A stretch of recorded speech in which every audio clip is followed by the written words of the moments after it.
Hello everyone, हम start करेंगे अपने chapter some mechanical properties of वो सॉलिड। ठीक है, फेज चैप्टर है ये। तो ये पार्ट 2 का फर्स्ट चैप्टर है।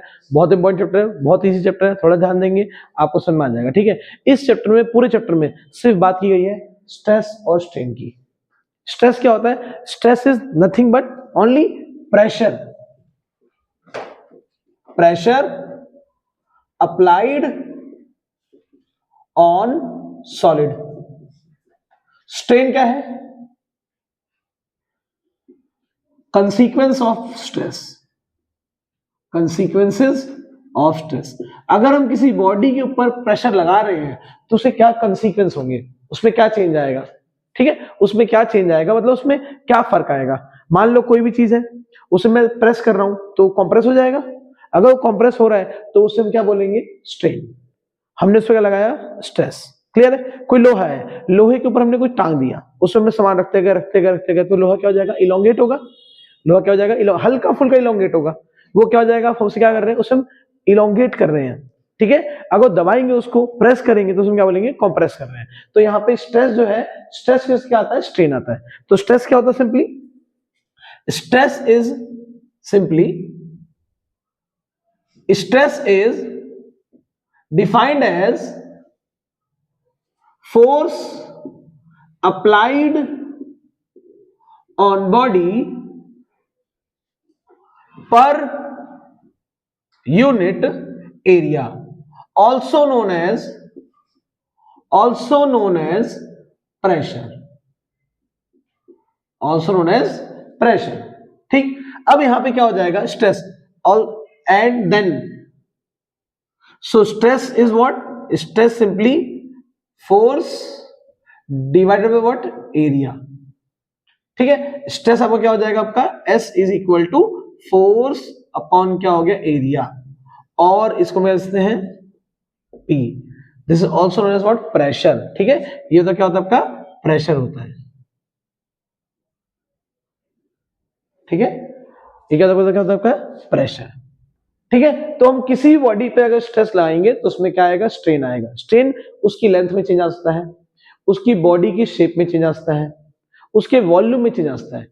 तो स्ट्रेस की वजह से तीन तरह का स्ट्रेस लगता है और उसके से तीन तरह के उसे कंसीक्वेंस होते हैं।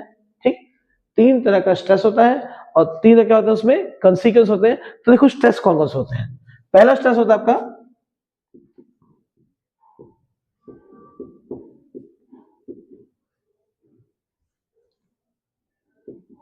Elongation stress, elongation stress.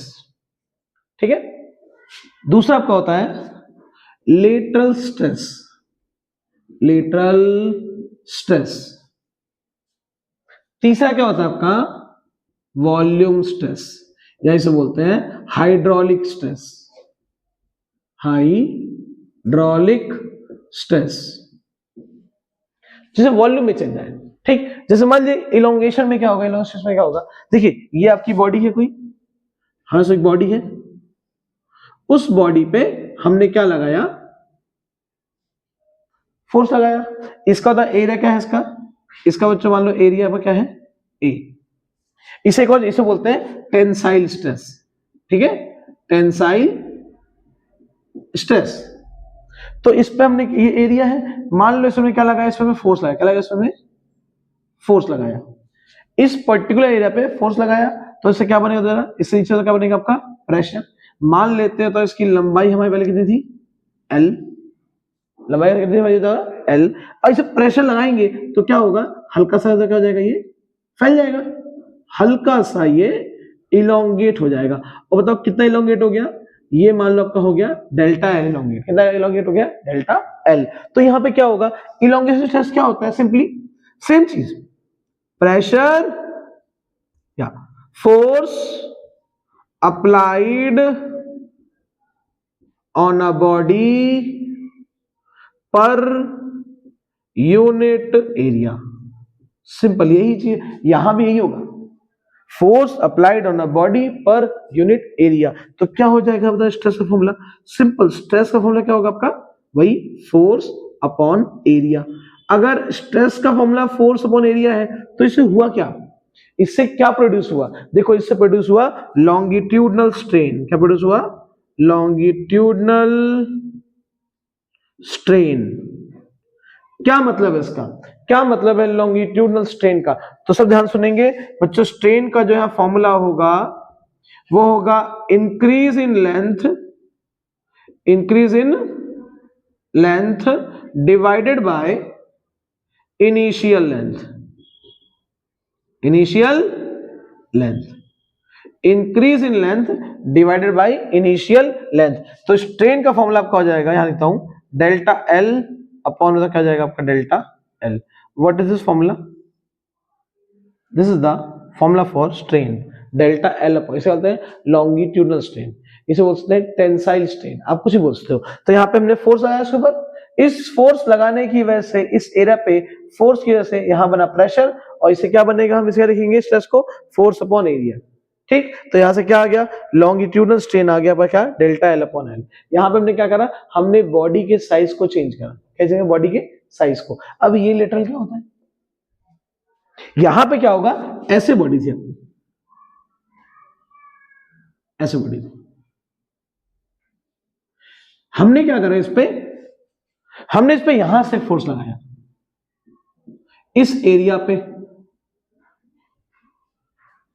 हमने, ये बॉडी थी, हमने फोर्स कहां से लगाया, इधर से फोर्स लगाया, ठीक है, हमने मान लो रेडियल फोर्स, ये रेडियस सेंटर होगा ना, रेडियस आएगा, रेडियल फोर्स लगाया। तो इससे क्या हुआ, इससे होगा क्या, इसकी ओरिएंटेशन चेंज हो जाएगी,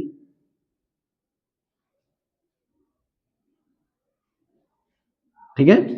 इसका क्या होगा आपका, इसका बताओ क्या चेंज हो गया, इसका चेंज हो गया भाइयों, पहले ऐसा था अब झुक गया थोड़ा सा, तो क्या क्या चेंज हो गया, इसका ओरिएंटेशन है वो क्या हो गया, हमें चेंज हो गया। अब देखिए, मान लीजिए, बताइए लेंथ कितना है इसका, मानना क्या लेंथ कितनी है इसकी, तो जरा लेंथ कितनी है, एल। ये कितना चेंज हुआ, ऐसे था ना, टेढ़ा हो गया, टेढ़ा हो गया, तो टेढ़ा हुआ, तो इसकी जो अब चेंज आया, इसमें डिफॉर्मेशन आया या फिर डिफॉर्मेशन आया, वो कितना आया, इतना आया, इसको बोलते हैं डेल्टा एक्स, क्या बोलते हैं इसको। तो यहां भी स्ट्रेस कुछ भी हो, स्ट्रेस का फॉर्मूला सेम ही है, क्या, फोर्स अपॉन एरिया, ठीक है। अब तुम बोलोगे एरिया क्या होगा, अरे ये क्या होगा, एरिया आपको सर्कुलर दिख रहा है, तो answer pi r square, okay. Area क्या है, सर्कुलर पाई आर स्क्वायर, यहां भी क्या है, सर्कुलर पाई आर स्क्वायर। अगर ये पूरे के क्रॉस लग रहा है तो ये क्या बोलेंगे, तो उसका एरिया निकाल लोगे सी ए से, 2 पाई आर एक्स पूरी दोगे आप यहाँ पे। तो यहाँ पे फॉर्मूला क्या हो गया आपका, फोर्स अपॉन एरिया। अब बताओ स्ट्रेन क्या आया, इसे बोलते हैं क्या, लेटरल स्ट्रेन। तो बताओ लेटरल स्ट्रेन क्या होगा आपका, जो आपका लेटरल स्ट्रेन होगा यहाँ पे, that strain will be equal to, that strain will be equal to change in shape divided by initial length, initial length। बताओ क्या हुआ, चेंज इन शेप कितना चेंज होता है, डेल्टा एक्स। बताओ यहां क्या जाएगा आपका, एल, क्लियर है, डेल्टा एक्स अपन क्या हो जाएगा, एल। अब यहां देखो, ये तो हमने इसका इलोंगेशन निकाला या डिफॉर्मेशन निकाला, ये कितना एंगल कितना चेंज हुआ, ये एंगल था लाइन सीधी, लाइन टेढ़ी हो गई, तो मान लेते हो तो एंगल हमारा क्या हो गया, थीटा। क्या हो गया एंगल, ये तो जरा थीटा। तो यहां पे अगर आप इस ट्रायंगल को देखेंगे, मान लीजिए इस पॉइंट मान लीजिए पी, इसे क्या मान लो आप एक्स, और इसे मान लो क्या आर। तो लिखो यहाँ पे जरा, in triangle P X R, in triangle P X R, theta दिख रहा है, ये तो क्या आपका tan theta, what is this, perpendicular, ये क्या हो गया, बेस। तो आंसर क्या आ गया आपका, डेल्टा एक्स अपॉन एल। तो कभी कभी क्या होगा आपका, डेल्टा एक्स tan थीटा, इधर tan थीटा, तो ये आ गया स्ट्रेन का फॉर्मूला। कभी कभी क्या होगा, क्वेश्चन एक नंबर का आ जाएगा, ठीक है, the change in the symmetry of the cylinder is 30 degree, find the strain. अब सोचेगा एंगल से ऐसे निकालो, एंगल से निकलेगा, ऐसे निकलेगा, परपेंडिकुलर अपॉन क्या हो जाएगा, बेस। तो क्या आ जाएगा, अगर 30 गिवन है, आंसर क्या आ जाएगा, 1/√3। ये एक नंबर का क्वेश्चन आएगा, ये एक नंबर का क्वेश्चन है जो पेपर में आता है। ये क्या हुआ, लेटरल स्ट्रेस कुछ भी हो, स्ट्रेस कुछ भी हो, फॉर्मूला सेम रहेगा, फोर्स अपॉन एरिया। स्ट्रेन का फॉर्मूला चेंज होगा, यहाँ पे क्या हो गया, इलोंगेट हो गया। अब तुम सही हो सोचो, उसे अगर कंप्रेस कर दे तो यहाँ क्या आएगा, कॉम्प्रेस स्ट्रेन, कॉम्प्रेशन स्ट्रेन आएगा, क्या, डेल्टा एल अपॉन एल। कितनी वैल्यू कम हो गई, कितनी वैल्यू क्या हो गई, कम हो गई। यहाँ पे क्या हुआ, इसकी शेप में चेंज आई, कितना चेंज आया, कितनी लंबाई बढ़ गई इसकी इस तरफ, कितने बढ़ गया डेल्टा एक्स, इसे मैं इलोंगेट कर दिया तो ये क्या जाएगा आपका delta x upon L, formula क्या होता है tan थीटा। अब लास्ट क्या था वॉल्यूम स्ट्रेस। वॉल्यूम स्ट्रेस क्या होता है, मान लीजिए कोई बॉडी थी, ठीक है, हमने क्या करा इस पे हर जगह से प्रेशर लगाया, क्या लगाया प्रेशर,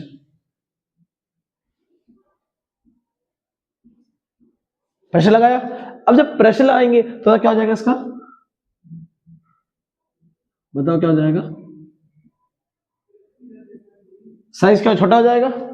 तो यहां छोटा साइज हुआ, मान लो पहले वाले का बताओ वॉल्यूम क्या था आपका V, कितना कम हो गया, मैं कम की बात कर रहा हूं, कम की, कम कौन सा हिस्सा है, ये वाला हिस्सा है, इसे मान लेते क्या डेल्टा V, क्या डेल्टा क्या मानते हैं V, हमने कितना कम हो गया, हमारा वॉल्यूम कितना कम हो गया। एक काम करते हैं इसको मान लेते हैं क्या V1, जो बच गया वो बच गया V1, पहले क्या था V, अब कितना बच गया आपका V1, तो कम कितना होगा डेल्टा V। तो यहां बताओ स्ट्रेस क्या होगा, स्ट्रेस कुछ भी हो फॉर्मूला तो क्या आता है फोर्स अपॉन एरिया। अगर आपको यहां पे निकालना है क्या वॉल्यूम स्ट्रेन, क्या निकालना है वॉल्यूम स्ट्रेन, तो कैसे डिफाइन करेंगे इसको, volume strain is defined as ratio of change in volume to the initial volume, change in volume to the initial volume. बताओ क्या हो जाएगा volume strain, change in volume, change in volume upon तो क्या जाएगा आपका इनिशियल वॉल्यूम।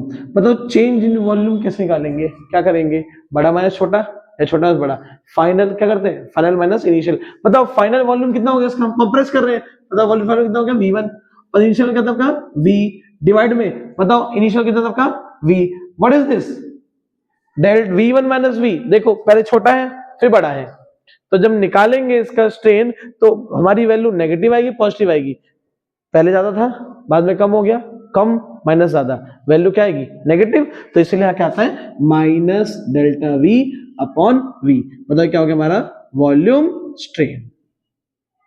तो क्या आ गया मेरा फॉर्मूला वॉल्यूम स्ट्रेन का, delta minus delta V, minus क्या डिनोट करता है, माइनस डिनोट करता है कि यहाँ पे वॉल्यूम कम हुआ है। हाँ अगर इसे एक्सपेंड करेंगे तो डेल्टा V आ जाएगा, अगर मैंने करा ना प्रेशर लाएंगे अंदर से तो क्या होगा एक्सपेंड कर जाएगा, तो वहां क्या जाएगा आपको प्लस डेल्टा V। तो ये तीन फॉर्मूले हो गए। अब एक और चीज हम जानते हैं, जैसे लिखा था मैंने, आप समझ गए होंगे क्या होगी इसकी यूनिट, यूनिट क्या होगी न्यूटन पर मीटर स्क्वायर, बताओ इसे क्या बोलेंगे पास्कल, ठीक है, न्यूटन पर मीटर स्क्वायर क्या बोलेंगे पास्कल, सॉलिड में यही आएगा, ठीक है, एटीएम बार में आपको बता दूंगा बाद में, ठीक है, क्योंकि वो आएगा लिक्विड फ्लूइड वाले में आएगा, तो फिलहाल यही दे रहा क्या पास्कल, ठीक है। पास्कल क्या होती है इसकी यूनिट होती है, और स्ट्रेस फॉर्मूला क्या होता है फोर्स वाले। अगर आप निकालेंगे इसका डायमेंशन तो आप जानते हैं डायमेंशन कैसे निकालेंगे, सिंपल, क्या होता है फोर्स का डायमेंशन MLT-2, और क्या होता है आपका एरिया का डायमेंशन कितना होता है L², एक L सेल काट दो, बताओ क्या बचा आपका डायमेंशन ML-1 और T माइनस क्या आ गया आपका 2, ये हमारा क्या आ गया डायमेंशन ऑफ प्रेशर। इस तरह से प्रेशर डायमेंशन आ सकते हैं। अब एक नंबर क्वेश्चन क्या आएगा, तो डायमेंशन देखिए हमने देखा स्ट्रेन डायमेंशन क्या होता है ML-1 T-2। अब देखिए हम जानते हैं डायमेंशन ऑफ स्ट्रेन, बहुत इंपॉर्टेंट है एक नंबर के लिए डायमेंशन ऑफ स्ट्रेन। तो देखिए हर जगह देखिए change in length, initial length, length की यूनिट मीटर, इसकी यूनिट मीटर, कट जाएगा कुछ बचा नहीं बचा ना, मतलब M0 L0 और T0, यहां जाओ लेंथ अपॉन लेंथ कट जाएगा जीरो, कोई डायमेंशन नहीं, यहां जाओ वॉल्यूम मीटर क्यूब, नीचे भी क्या आएगा मीटर क्यूब, बचेगा कुछ नहीं कट जाएगा सब, तो यहाँ क्या हो जाएगा जो आपका स्ट्रेन होता है वो क्या होता है डायमेंशनलेस क्वांटिटी, क्या होती है डायमेंशनलेस क्वांटिटी। तो आपकी स्ट्रेन क्या होती है डायमेंशनलेस क्वांटिटी होती है। Very very very very very very very very very important, ये क्वेश्चन आएगा एक नंबर का MCQ, which of the following is a dimensionless quantity, और उसमें एक आंसर क्या होगा स्ट्रेन होगा। क्लियर है, हो सकता है आपको अगर पहले की चीजें मिला दी जाए, आप सोचिए 10th क्लास में ऐसी कौन सी क्वांटिटी थी जो डायमेंशनलेस थी, कोई बताए तो, बच्चे ऑफलाइन जो बच्चे पढ़ रहे बताओ 10th क्लास में ऐसी कौन सा क्वांटिटी था जो डायमेंशनलेस था, आप सोचना और इसका आंसर मुझे कमेंट करना, ठीक है। तो ये आप लोगों का था पार्ट 1 सॉलिड्स का, ठीक है, बाकी इसके 4 से 5 पार्ट बनेंगे, 5 पार्ट बनेंगे पक्का, बहुत अच्छे ही बन जाए और उसमें आपका टॉपिक जो पूरा कंप्लीट हो जाएगा। ठीक है, तो कल इसके न्यूमेरिकल्स करेंगे बहुत सारे, 2-3 मिनट मैं कराऊंगा, बाकी आपको बता दूंगा कहाँ से कौन से क्वेश्चन करने हैं। ठीक है, बाकी आपको वीडियो अच्छे लगे तो इसे लाइक सब्सक्राइब कमेंट कीजिए। ठीक है, और आंसर भी बताइएगा मुझे कि ऐसा कौन सा क्वांटिटी है जो डायमेंशनलेस होता है, जो भी 10th पढ़ा है, कम से कम 2 बताने, देखते हैं कौन बच्चा 2 बताएगा। ठीक है, चलिए, तो चलिए अब आज का हमारा यहीं तक सफर था, इसके आगे हम कल मिलेंगे पार्ट 2 में।